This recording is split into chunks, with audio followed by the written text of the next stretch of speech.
tayo ngayon sa Isabela, Nagilian. Galing tayo sa Kawayan na kung saan nag-start din tayo doon mga kaibigan. Ngayon, nagpe-prepare na tayo ngayon. Mag-i-start na po tayo. So yung materials galing pa ng Nueva Vizcaya. Worker ni Sir Mike dito. So ayan yung harapan mga kamusta. Yan na naman.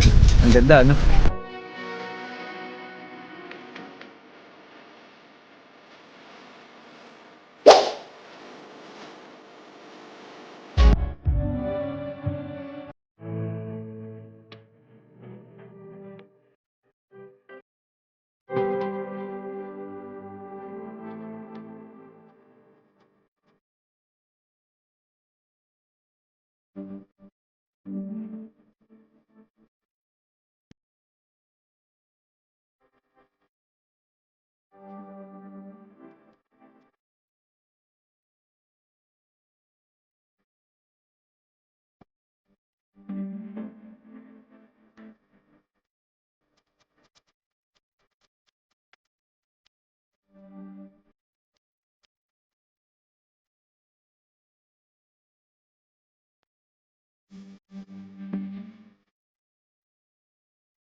So welcome back sa ating panibagong vlog. Dito na tayo dito sa may Isabela, Nagilian. Galing tayo sa Kawayan na kung saan nag-start din tayo doon mga kamusta. So ngayon, nagpe-prepare na tayo ngayon. At mag-i-start na po tayo. So yung materials galing pa ng Nueva Vizcaya mga kamusta sa pwesto natin. Kaya nakapasalamat din ako sa ating kliyente Sir Mark, thank you so much. At kay Madam sa kanyang misis, thank you so much. At kay tatay na rin, nandito siya. So nag-start tayo ngayon dito. Actually may mga naggagawa dito, mga tropa. So ayan, kudos sa tropa. Ayan, trabaho sila na naabutan natin. Maraming salamat din. So tara, at doon tayo magsisimula sa harapan kasi backdoor to eh. So yung gamit natin dito, gypsum board, kababa lang ng mga metal frames, lahat na. So nandun na mga klasa, no? So yung gypsum board natin na gamit dito ay 9mm. So invent tayo ng gypsum board natin. So, bakit nga ba gypsum board yung usually na ginagamit natin? So nagawan ko na to ng video na kung saan, kagaya na ito dito sa Alicia, ay sa Nagilian, sobrang init pala. Hindi ko alam kung ilang degrees to, no? So ngayon ko lang nararamdaman yung init na parang may baga sa tabi ko. Promise. And hopefully wag naman sana tayong magkaroon ng yung kumasipon o kaya ubo, kasi mahina ako sa ganon. Yun nga, naubusan tayo ng lakas ng resistensya natin. So ito yung tatay. Ayan sila kuya. Yan yung mga worker ni Sir Mark dito. So ayan yung harapan mga kamusta. Tingnan na naman, ang ganda, no? So sabi ko nga, may mga gumagawa na po dito, mga nadatnan na natin, and yun naman pinapag-usapan namin ni Sir. So tayo naman po ay mag-i-stay dito. So tuloy walang mag-i-stay. Ito subdivision to mga kamusta. So ayan, tingnan natin mga kamusta para at least makita ninyo. So ito yung pinaka-front niya. Alam ko yun yung pinaka-main entrance ito sa part niya. Kasi ito bakod din. Pero yung main entrance ng door o kaya door niya talaga, ayan. So dito na tayo, magkawan na tayo, ang tawag nun? Over the bakod. Habang dito nagagawa. Yan. So sa paint sila na yan, dyan sa may wall. Yan, waterproofing na sila, and then skin coat.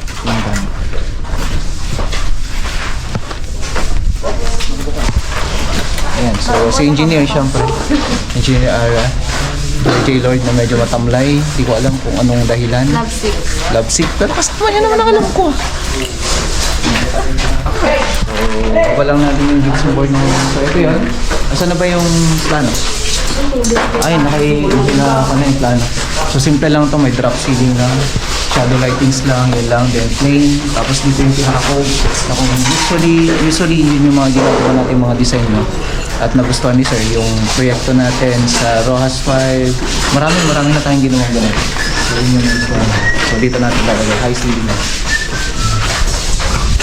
So high ceiling, and then yung mga room sa taas. Ayan, kundok sa mga tropa na gumagawa dito. Alis yan! Ayan! So may room pa dito. Kung tatanong ko na ito, siguro office, tama ba? Yun yung napag-usapan namin. Ito lang kung office yan, o eto, parang gano'n.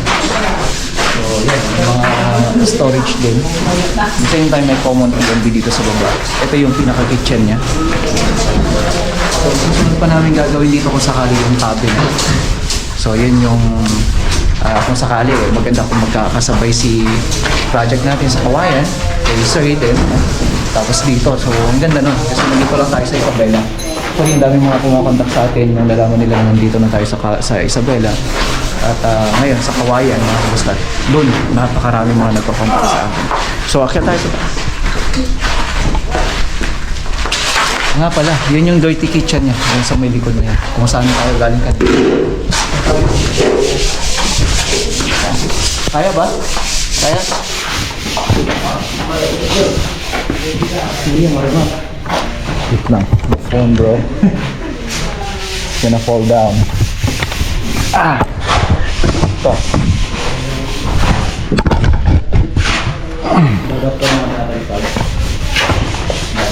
Mahulog ka dyan eh. Sa likod mo. Marami namang forma dyan.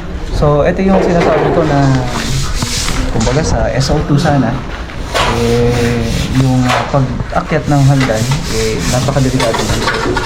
Make sure na safe tayo lagi. So yun yung isa sa mga napag-aralan natin sa isang bago. So ito may room 1. So kabilaan nyo ito, may balcony siya. Balcony. So ito yung balcony. So ang ganda ng spandrel niya, tingnan. So metal or yung spandrel point 10 or point or 10 cm I mean. So yun yung kaganda niya. Ito asaan ko, sliding door yan glass. Then dito may family area. Ito yung pinaka family area niya. Another balcony and then another room. Or ito yung pinaka master's bedroom.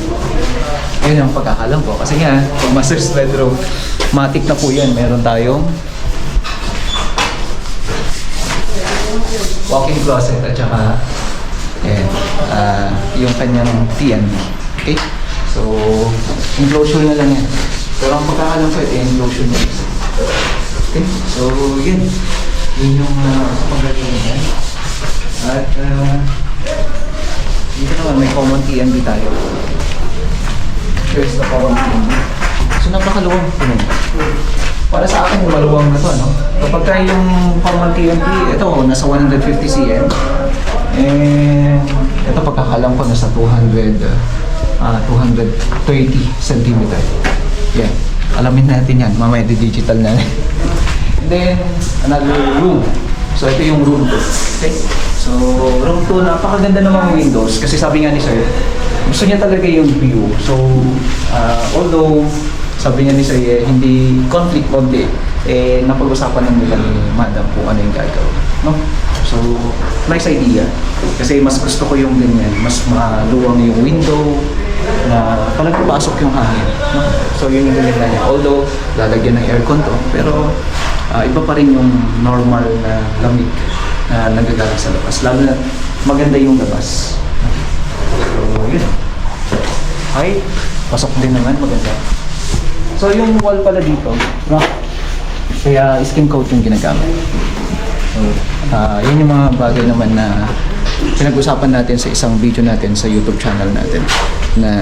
Ay, dito pala sa YouTube channel natin. Yung video natin dun sa Kawayan, Isabela. Yeah.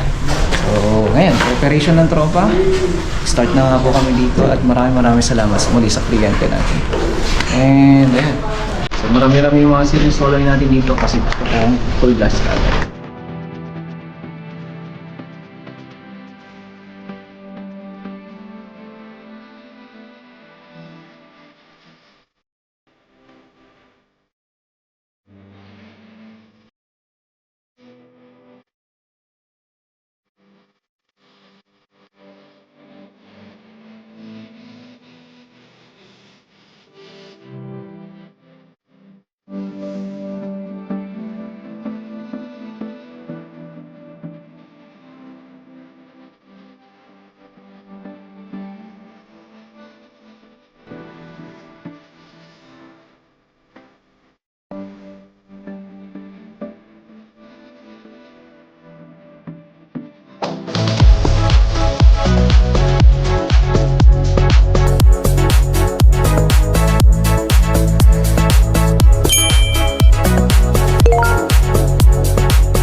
makukuha natin ang kabuuan. Kaya nga yung paglagay mo ng masilya, dapat maganda at saka may proper way mo ng gusto. Ayan. Diba? Ayan. Nagkakalat na. So, ito yung tinatawag natin na second part or second na pattern natin. Vertical, para doon sa unang pahit.